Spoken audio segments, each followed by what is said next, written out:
Capricorne, bonjour à vous et bienvenue sur ma chaîne pour votre première lecture intuitive de cette année 2025. J'espère que tout le monde se porte très bien.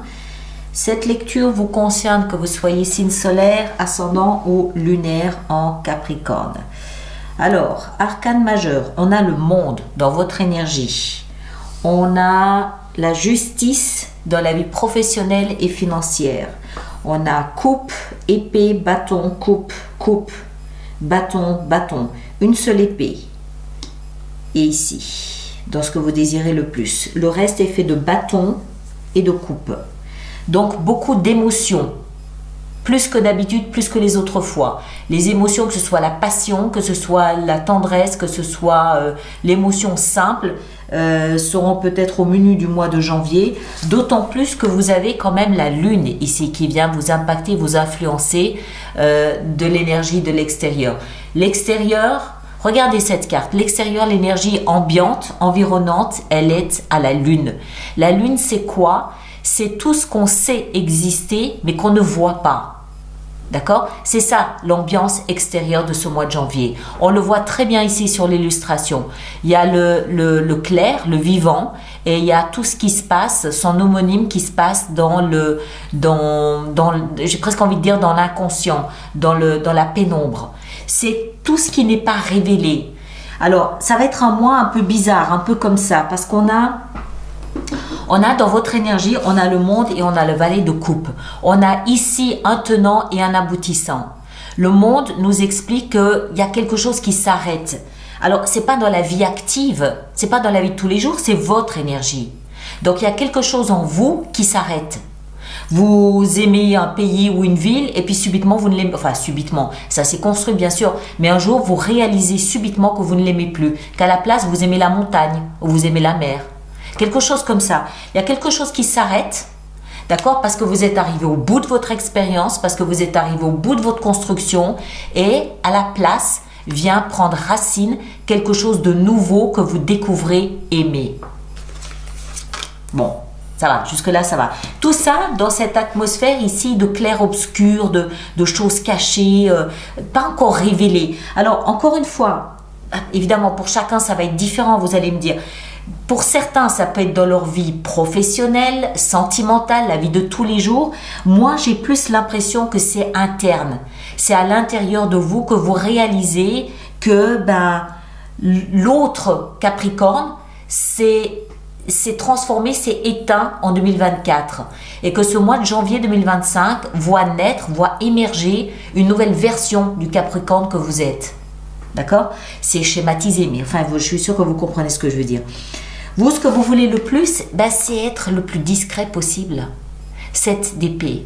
Vous voulez raser les murs, vous voulez être discret, vous voulez avancer, œuvrer, manipuler, mais discrètement, pas au grand jour.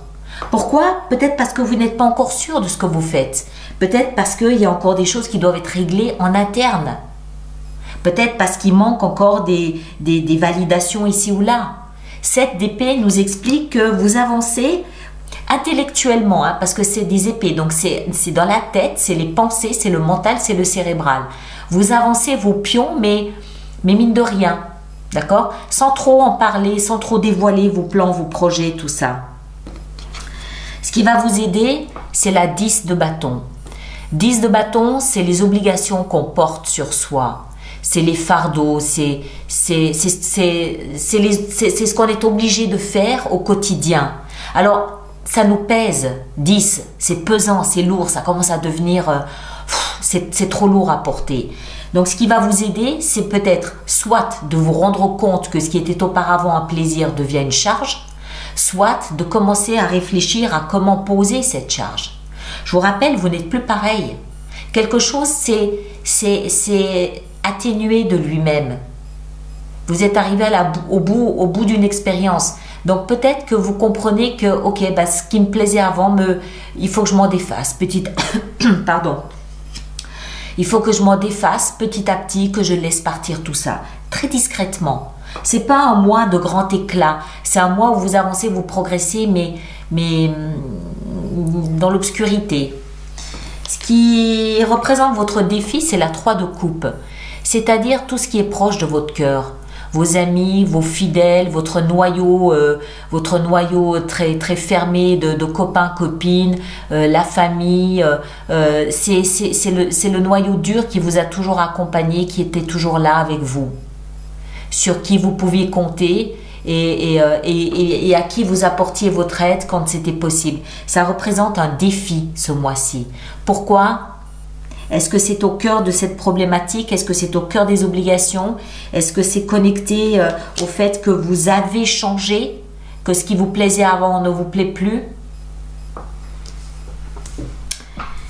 Vie sentimentale, 7 de coupe. Là, pareil. Les émotions, c'est le grand point d'interrogation. 7 de coupe, c'est s'interroger sur qu'est-ce que je veux? Qu'est-ce que je veux aujourd'hui? Vous comprenez que quelque chose en vous a fondamentalement changé, a évolué, les épices ne sont plus les mêmes. Et dans votre vie sentimentale, c'est pareil, c'est la grande interrogation, qu'est-ce que je fais? Où est-ce que je vais? Quelle direction est-ce que je prends? Quel langage est-ce que je dois tenir à l'autre? Qu'est-ce que je dois lui dire? Qu'est-ce que j'ai envie d'entendre? Grand point d'interrogation. Quel chemin suivre? Ceux qui ne sont pas dans un schéma amoureux, ça peut encore une fois bien sûr être les amitiés qui représentent un grand défi ou alors les membres de la famille. Voilà. Vie professionnelle et financière, on a la justice. Alors ça peut être ça qui est au cœur de ce mois de janvier, mi-figue, mi-raisin. Parce qu'il semble que vous soyez dans l'attente de rééquilibrer quelque chose au niveau professionnel ou financier. Si on a la justice, c'est que précédemment, on a vécu quelque chose d'injuste, quelque chose qui était déséquilibré, quelque chose qui n'était pas en notre faveur. Et là, on réclame justice. On veut que ce soit à nouveau équilibré.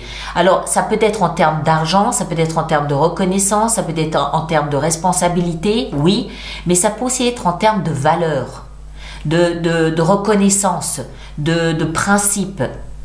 J'ai cette sensation de quelque chose qui s'est éteint comme un départ à la retraite, qui peut être mal vécu ou pas aussi légèrement que prévu. Et voilà, professionnellement, non, il y a un déséquilibre qui s'est fait, il y a quelque chose de lourd qui s'est fait, qui doit être rétabli, qui doit être rééquilibré parce que ça ne me convient pas. D'accord? Vie intérieure, 3 de bâton.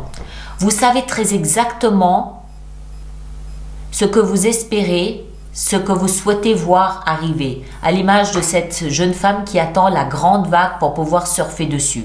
Vous savez de quoi vous voulez que votre avenir soit fait, oui. La seule inconnue, c'est quand. Quand. Il faut cultiver la patience. Vous savez ce que vous voulez voir se réaliser. Vous savez désormais ce que vous aimez ou ce que vous aimeriez. D'accord? C'est clair. Vous savez ce que vous ne voulez plus. Vous savez ce que vous aimeriez voir se mettre en place. Vous agissez discrètement. On l'a vu, on l'a compris. Vie sentimentale. Vous savez ce que vous aimeriez, mais c'est peut-être pas là tout de suite sur la table. Et à l'intérieur de vous, ça commence à se dessiner de manière beaucoup plus précise. La grande inconnue, c'est à quel moment est-ce que je vais pouvoir réaliser, concrétiser ce à quoi je m'attends. J'ai imaginé, j'ai envisagé, tout est là, tous les ingrédients sont à l'intérieur, hein, pas à l'extérieur. À l'extérieur, on a vu, il y a encore des choses qui doivent se mettre en place. Mais à l'intérieur, les idées sont de plus en plus claires. Je sais ce qui m'animerait, je sais ce qui me passionnerait, je sais ce qui me rendrait heureux, je le sais, mais ça ne se met pas en place. Pourquoi? Et à la fin du mois de janvier, on a la 9 de bâton qui renforce un peu, qui enfonce le clou en nous faisant comprendre que on attend à un tel point qu'on peut en rester désabusé. Pourquoi est-ce que c'est si long? Pourquoi est-ce que ça me demande autant d'énergie à concrétiser? L'attente est longue. Elle en est tellement longue que c'en est presque décourageant. Mais on s'agrippe, on s'accroche, On ne baisse pas les bras. C'est le signe ici d'un guerrier. Vous êtes un guerrier, vous attendez. Il faut faire preuve de patience. Tout n'est pas encore en place pour pouvoir être comme vous souhaiteriez être. En attendant, il y a des choses à nettoyer à l'intérieur de soi. Il y a des choses peut-être encore ici à lâcher. Il y a des choses à mettre en place, oui. Donc, il faut faire preuve de patience, tout simplement. Voilà mes chers. Alors, on va préparer donc notre extension pour tout ça. Alors, on va en rajouter un peu partout, hein, puisque c'est la nouvelle norme.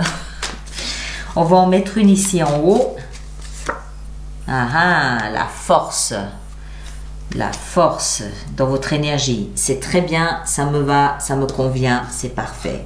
Dans ce que vous aimeriez le plus ici, avec cette 7 d'épée, très discrète, on a le chevalier de coupe. Ok? La 10 de bâton ici, dans ce qui va vous aider, on a la 2 de coupe. Ça commence à tourner autour de vos sentiments, de vos émotions. La 3 de coupe, dans le défi à relever, on a l'ermite. D'accord? Dans votre vie sentimentale, avec la 7 de coupe, on a le roi de denier. Ça peut être vous, les deniers. Dans la vie professionnelle et financière, la justice, nous avons la 5 d'épée. Aïe. D'accord. 3 de bâton dans la vie intérieure. Nous avons le pendu. Voilà. Voilà. Et 9 de bâton en fin de mois. On a le valet de bâton. Vous allez, il n'est pas inutile ce mois de janvier. Il a son utilité, même s'il faut ronger son frein. D'accord? Alors, ceux qui me rejoignent pour l'extension, le lien sera dans la boîte de dialogue juste là-dessous. Je vous invite à aller voir votre signe ascendant, votre signe lunaire. Vous faites la synthèse des trois, vous aurez quelque chose de plus personnalisé, vous le savez maintenant.